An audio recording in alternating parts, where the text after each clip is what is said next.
Hello, nous voici le 1er août, donc le premier jour de ce challenge 30 questions, 30 jours. Donc je vous rappelle, vous pouvez m'envoyer en privé une question, quelle qu'elle soit, sur vous, sur vos challenges, sur vos difficultés, sur moi, enfin bref, ce que vous voulez, si vous aviez une question à me poser. Et du coup, je la ferai rentrer dans les 30 questions sur les 30 jours. Alors aujourd'hui, la première question, c'est comment arrêter de penser de manière compulsive. Alors, en effet, nous avons un mental, donc dans nos 4 dimensions de l'être, il y a le corps, il y a les émotions, il y a le mental et il y a l'âme, le spirituel. Et en Occident, notre mental n'est pas du tout régulé. On le surstimule depuis notre enfance. C'est-à-dire que notre éducation, que ce soit en famille, à la maison ou à l'école, ne fait que stimuler notre mental et à aucun moment on apprend à le réguler. Et de plus, par Descartes, un de nos philosophes, on s'est identifié à notre mental. Je pense donc je suis, c'est complètement faux. On n'est pas notre pensée, nous sommes l'observateur, et quand on se met dans cette position de l'observateur, on se rend compte que notre pensée n'est pas nous, puisque on peut observer nos pensées tout en étant toujours nous-mêmes pleinement. D'ailleurs, ça sera sûrement un sujet qui reviendra. Il y a plein de choses qu'on peut observer en nous et voir qu'on est toujours plein et entier, c'est-à-dire que l'observateur que nous sommes ne peut pas être observé. Donc c'est-à-dire notre être profond, notre essence unique, elle est point. C'est un autre sujet.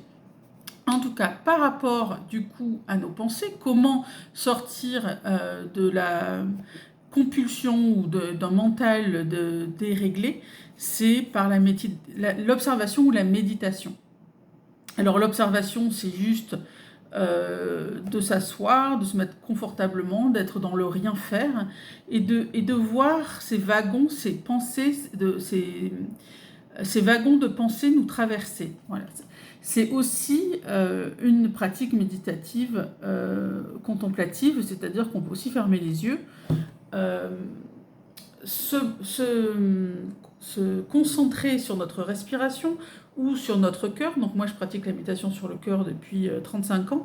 Donc par exemple dès que je me focalise, c'est-à-dire que je suggère à mon mental de se focaliser sur le cœur, donc en l'occurrence la lumière divine dans le cœur, je rentre dans un état profond d'observation, de contemplation intérieure, et finalement les pensées je les considère comme des invités ou des hôtes non invités et je les laisse passer. Et bien sûr les pensées m'amènent de temps en temps avec elles, comme dans un rêve, c'est-à-dire que je commence à développer une pensée.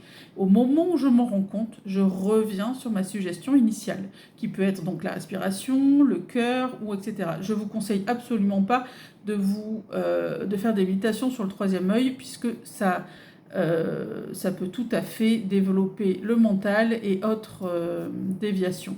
Donc, le chakra du cœur est recommandé parce que c'est le chakra central entre les chakras du haut et du bas. Voilà, j'espère avoir répondu à cette question du jour.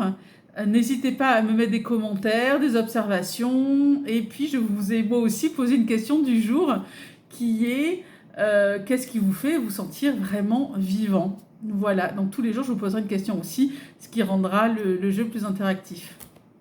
Une très belle journée à vous.